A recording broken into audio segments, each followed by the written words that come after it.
सुना मोर सजनवा लानी रे दिहाना।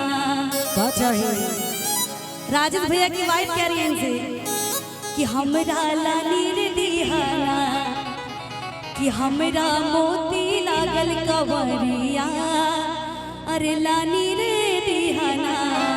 तो भैया जी कह रहे इधर से क्या?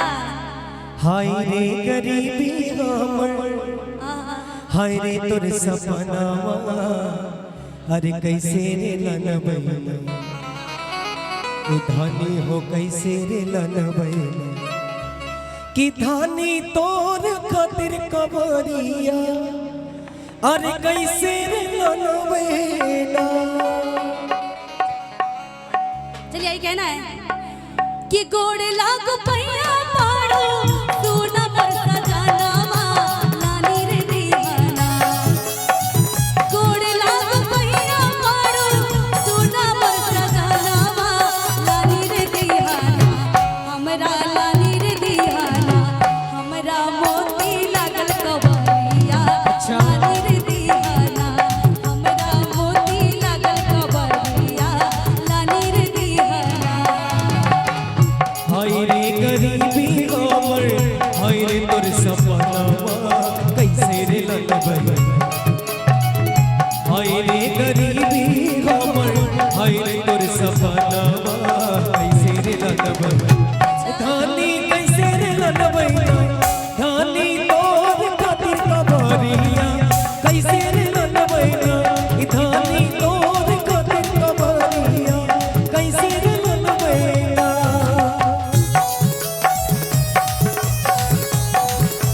बोल बा।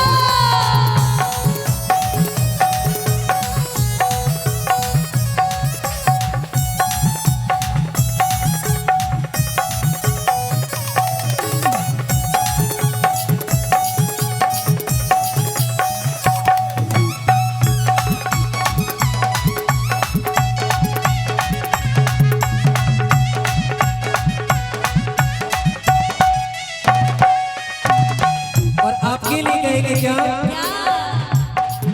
अरे चल गए गंगिया शिव के गले में, के पानी में, अच्छा चल गए गंगिया शिव के गले में, गंगा के पानी से।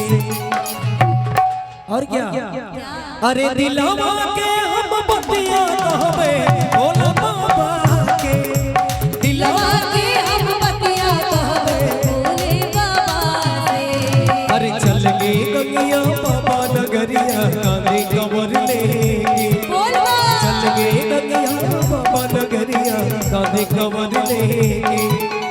दिलवा के हम बतिया कहबे बड़गाली से।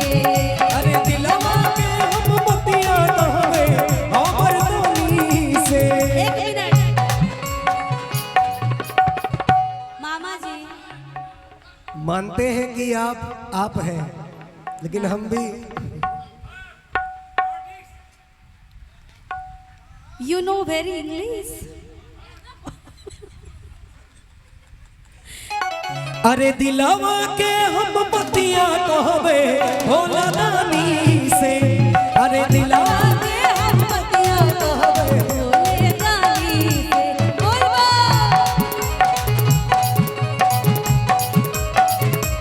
बोल बो।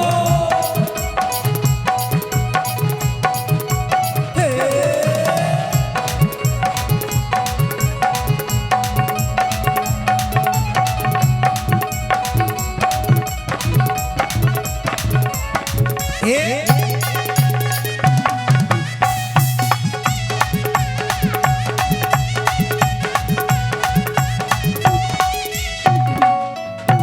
देवा घर जाए मेरा करो ही तू काहे रे। देवा घर जाए मेरा करो ही तू काहे रे।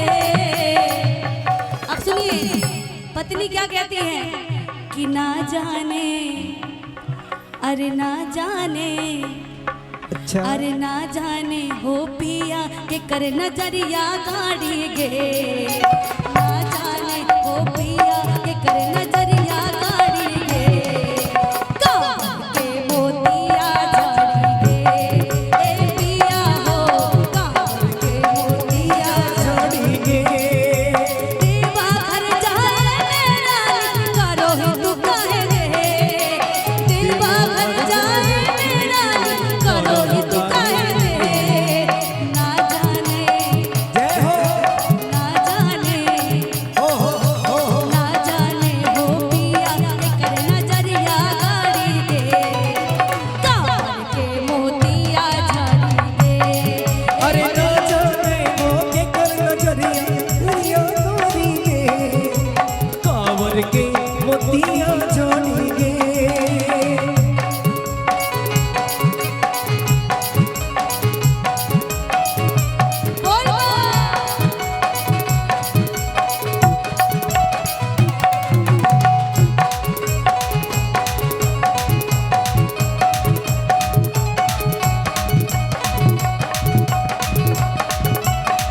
सही है। गाड़ी लेके पड़ी या से जाई हा हो मोर ड्राइवर सजनवा गाड़ी लेके बड़ी यस जई हो मोर ड्राइवर सजनवा भाग पी के गांजा पी के भाग पी के गाड़ी जन चलाई हा हो ऐसे नहीं मोर ड्राइवर।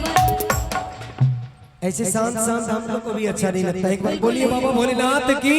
जय। अच्छा ड्राइवर भैया कौन कौन एक बार हाथ खड़े करके बताए।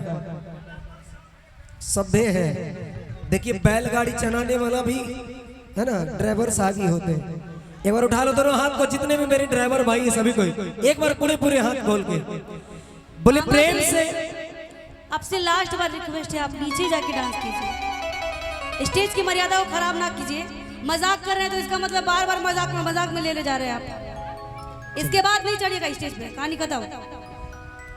चलिए आइए। चलिए एक बार जयकारा होना चाहिए सबों का। प्रेम से बोले सच्चे दरबार की। आप लोग बोलते बहुत कम है, थोड़ा जोरदार बोलिए। देखिए बोलने से कोई पैसा नहीं लगता है। एक बार मैं चाहूंगा आप भी लगा के देखिए जयकारा। क्या लगाएंगे सब लोग एकदम पंचर बम हो चुके हैं एकदम। अभी हम लोग बोलेंगे, बोले शंकर भगवान के लोग है नहीं होगा तो धै। चलिए फिर भी एक बार कोशिश कर लेते हैं। बोले शंकर भगवान की। थोड़ा तो आवाज आया है। चलिए मुझे उम्मीद है किसी तरह आप लोग साथ देते रहेंगे। कहेंगे आज भांग पी के गाड़ी जन चलाई हा हो मोर ड्राइवर सजनवा की गाड़ी लेके पड़ी या से जाई हा हो मोर ड्राइवर सजनवा गाड़ी लेके पड़ी या सजई हो मोर ड्राइवर सजनवा भांग पी के। गांजा पी के अच्छा अरे भांग पी के गाड़ी जन चलाई हा हो मोर ड्राइवर सजनवा भांग पी के गाड़ी जन चलाई हा हो मोर ड्राइवर सजनवा। बोल झूम के।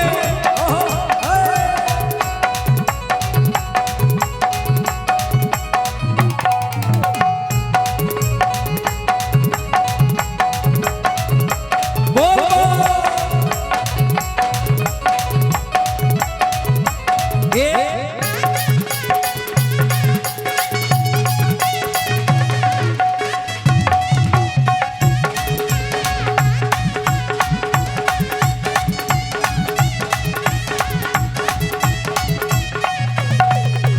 ले जा तो भंगिया भंगिया की चढ़ावे हो।